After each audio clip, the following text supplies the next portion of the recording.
সুন্দর হয়েছে দেখো।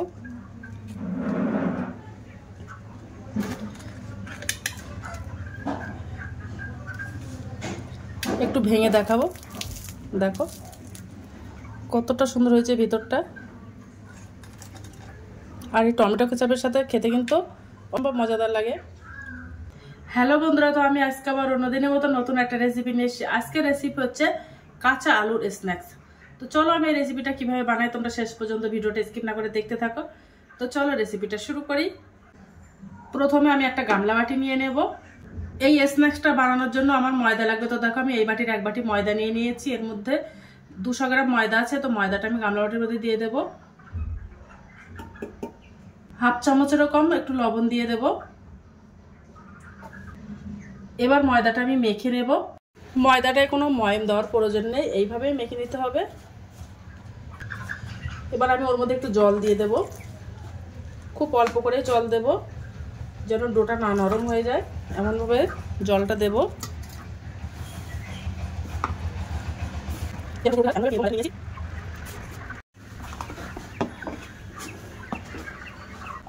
ডোটা দেখো মাখানো হয়ে গেছে। তো দেখো আমার ডোটা মাখানো হয়ে গেছে। এই স্ন্যাক্সের জন্য আমার কাঁচা আলু লাগবে। তো দেখো আমি 4টে কাঁচা আলু ছিলে নিয়েছি। এবার আমি আলু 4টে গ্রেট করে নেব। গ্রেটার দিয়ে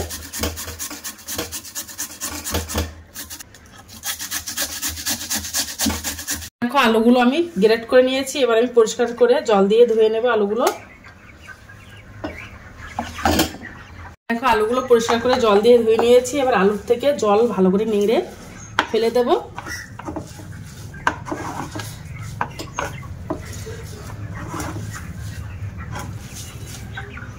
দেখো আলুর থেকে জলগুলো পরিষ্কার করে নিংড়ে ফেলে দিয়েছি।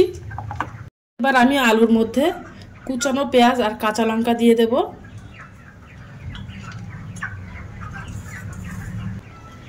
হাফ চামচ লবণ দিয়ে দেব, হাফ চামচ জিরা গুঁড়ো আর মিট মশলা দিয়ে দেবো হাফ চামচ মতো।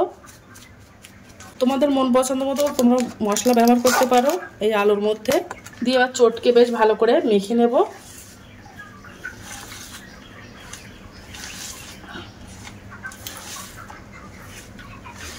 ওর মধ্যে হাফ চামচ লঙ্কার গুঁড়ো দিয়ে দেবো। একটু ঝাল ঝাল হলে খেতে ভালো লাগবে স্ন্যাক্সটা, তার জন্য আর একটু লঙ্কার গুঁড়ো দিয়ে দিলাম। দিয়ে বেশ আলুটা চটকে ভালো করে মেখে নেব। তো আলুটা বেশ ভালো করে চটকে মেখে নিয়েছি। এবার আমি স্ন্যাক্সগুলো সব বানিয়ে নেব। তো ডোটা আমি ভালো করে একটু চটকে মেখে নেব। আর এই ডোটা আমি দুটো ভাগে ভাগ করে নেব। নিয়ে একটা বড় সাইজের একটা রুটি বেলে নেব।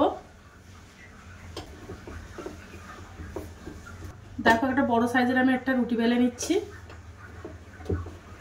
দেখো বড় সাইজের আমি একটা রুটি বেলে নিয়েছি। এবার যে আমি যে আলুটা মেখে রেখেছিলাম ওই আলুটা রুটিতে পাতিয়ে দেব। ওটা আমি মশলা মাখিয়ে রেখেছিলাম, ওই আলুটা আমি রুটিতে পাতিয়ে দেব। একটু মোটা করেই দিয়ে দেব, একেবারে পাতলা করব না।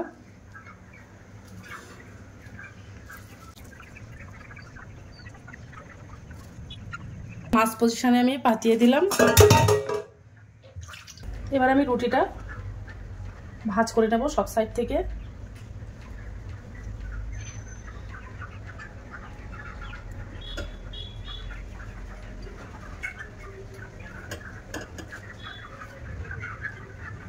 তো দেখো চৌকো করে ভাঁজ করে নিয়েছি। এবার আমি ফোল্ড করে নেব। দেখো ফোল্ড করে নিয়েছি। এবার এই সাইডটাও ওইভাবে উঠিয়ে দেব।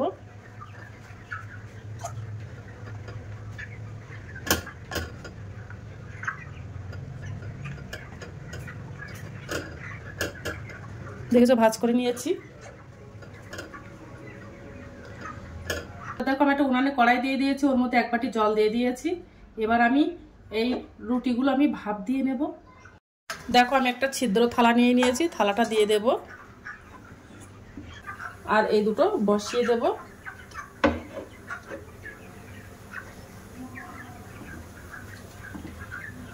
এবার আমি একটা ঢাকনা চাপা দিয়ে দেব। 10 মিনিটের জন্য ভাপটা দিয়ে নেব। তো আমার এটা ভাপ দেওয়া হয়ে গেছে, দিয়ে নিয়েছি। এবার আমি ঠান্ডা করে নেব। এবার আমি এই স্ন্যাক্সগুলো কেটে নেব পিস পিস করে। এবার আমি ওই স্ন্যাক্সগুলো পিস পিস করে কেটে নেব।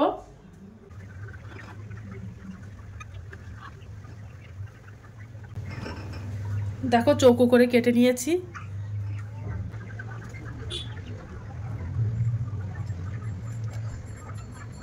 দেখো সুতো দিয়ে কাটলে খুব সুন্দর হয়, একদম সমান।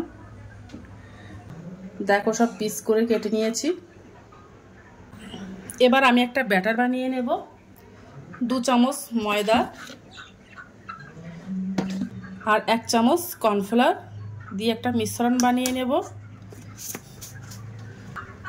একটু লবণ দিয়ে দেব, একটু জল দিয়ে দেব, দিয়ে একটা হালকা একটা ব্যাটার বানিয়ে নেব।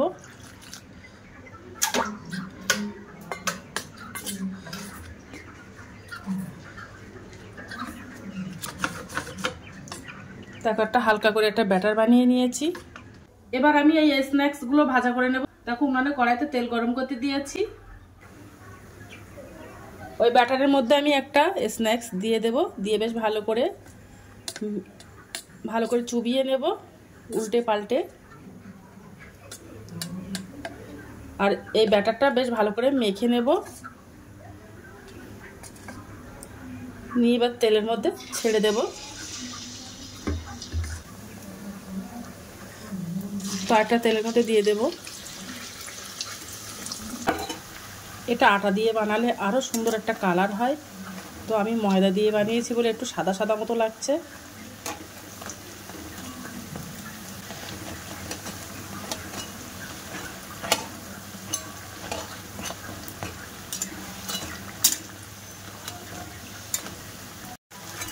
তো দেখো আমি একটু বাদামি করে করে ভেজে নিয়েছি, কতটা সুন্দর হয়েছে।